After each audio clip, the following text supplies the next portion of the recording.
রাজধানীর কদমতলী থানায় এলাকাধীন একটি বাড়িতে অভিযান পরিচালনা করে বিপুল পরিমাণ জাল নোট ও জাল নোট তৈরির সরঞ্জাম সহ দুইজনকে গ্রেফতার করেছে ডিএমপির counter terrorism and transnational crime CTTC unit. এই ক্ষেত্রে মোট দুইজন আসামিকে গ্রেফতার করা হয়েছে। গ্রেফতারকৃতদের নাম হচ্ছে মোহাম্মদ শাহাবুদ্দিন এবং হাজারা আক্তার ঋতু।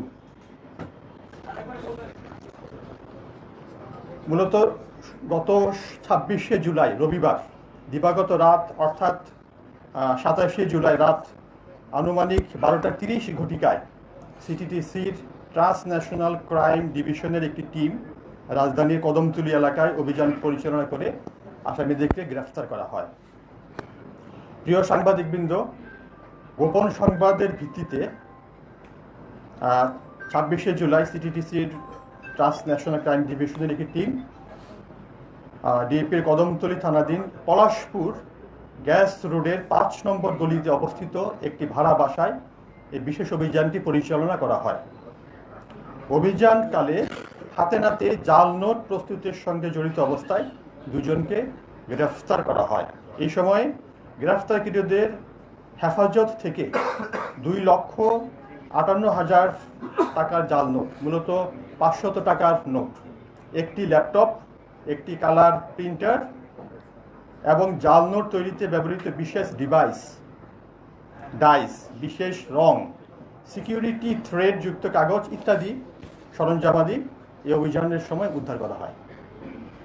প্রাথমিক জিজ্ঞাসাবাদে গ্রেফতারকৃতরা জানায় তারা দীর্ঘ কয়েক বছর ধরে বিভিন্ন বাসা ভাড়া নিয়ে এই জাল নোট তৈরি করে এই অপরাধের সঙ্গে জড়িত। উৎপাদিত এই জাল নোট তারা নিজেরা এবং তাদের সহযোগীদের মাধ্যমে ঢাকা, কুমিল্লা সহ দেশের বিভিন্ন জেলার জনবহুল হাটবাজার, শপিং মল ইত্যাদি মার্কেট প্লেসে সরবরাহ করে সাধারণ মানুষের সঙ্গে প্রতারণা করত। প্রিয় সাংবাদিকবৃন্দ, গ্রেফতারকৃত যে আসামি তার মধ্যে মূল হোতা অর্থাৎ মোহাম্মদ শাহাবুদ্দিন এর বিরুদ্ধে ডিএমপি রমনা, তেজগাঁও ও মোহাম্মদপুর থানায় বিশেষ ক্ষমতা আইনে ইতিপূর্বেও 5টি মামলা রয়েছে এবং সবগুলো মামলাই মূলত এই জাল নোট তৈরি এই অপরাধ সংক্রান্তে মামলা। বর্তমানে গ্রেফতারকৃতদের বিরুদ্ধে কদমতলী থানায় বিশেষ ক্ষমতা আইনে মামলা রুজু প্রক্রিয়াধীন রয়েছে এবং একই সঙ্গে আমরা জাল নোট প্রস্তুতকারী চক্রের সঙ্গে জড়িত অন্যান্য সদস্যদের শনাক্ত ও গ্রেফতারের জন্য অভিযান ও তদন্ত অব্যাহত আছে। সবাইকে ধন্যবাদ। আমাদের সামনে আপনারা এই যে বাইরে আমাদের যে উদ্ধারকৃত সরঞ্জামাদি এগুলির একটা ডিসপ্লে আমরা রেখেছি, আপনারা সেখান থেকে এই ডিসপ্লেটা দেখতে পারবেন এবং সেখানে জাল নোট যেটা তারা তৈরি করত সেটারও স্যাম্পল রাখা আছে। অন্যান্য যে ল্যাপটপ, রং, যে সমস্ত ডিভাইস ব্যবহার করা হতো সেগুলো সেখানে আমরা ডিসপ্লেতে রেখেছি, আপনারা সেগুলো দেখতে পাবেন। এবং আপনাদের কোনো প্রশ্ন থাকলে আমরা ইনশাআল্লাহ প্রশ্ন উত্তর দেব।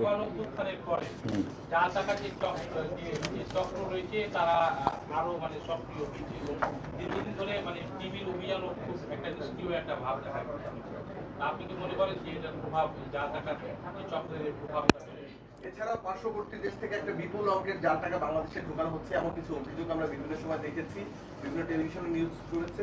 আপনাদের তদন্ত কি বলছে আসলে? না, আমরা ঠিক আছে, আপনাদের প্রশ্নগুলি মোটামুটি আমি শুনেছি একই ধরনের প্রশ্ন। আমরা তো সবসময় আমাদের এই যে সিটিডিসি তার একটা উইংয়ে আছে জাল নোট ফেক কারেন্সি, এটা নিয়ে আমরা কাজ করছি। এটা নিয়ে সবসময় আমরা তৎপর আছি এবং এই তৎপরের ফল হচ্ছে আমাদের এই অভিযান। এবং এই ব্যক্তিকে আমরা গ্রেফতার করেছি, তার কাছ থেকে আমরা কিন্তু আলামতগুলো উদ্ধার করেছি। আমাদের অভিযান অব্যাহত আছে।